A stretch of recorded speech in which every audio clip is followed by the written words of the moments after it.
Iyi nzu mureba rero iri mu murenge wa Nyamirambo,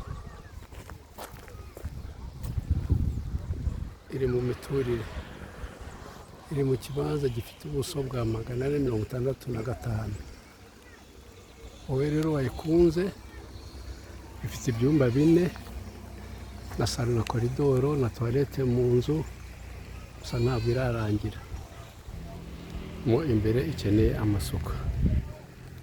Telefone yacu rero ni 078240 339. Ifite urugi rusohokeraho mu gikari, narwo reka tururebe. Hano ni mu gikari cyayo, urabona ko uru rwa rugi rwo mu gikari, urabona ko amasuku mo imbere ikeneyemo amasuku, na parafo ntabwo irajyamo.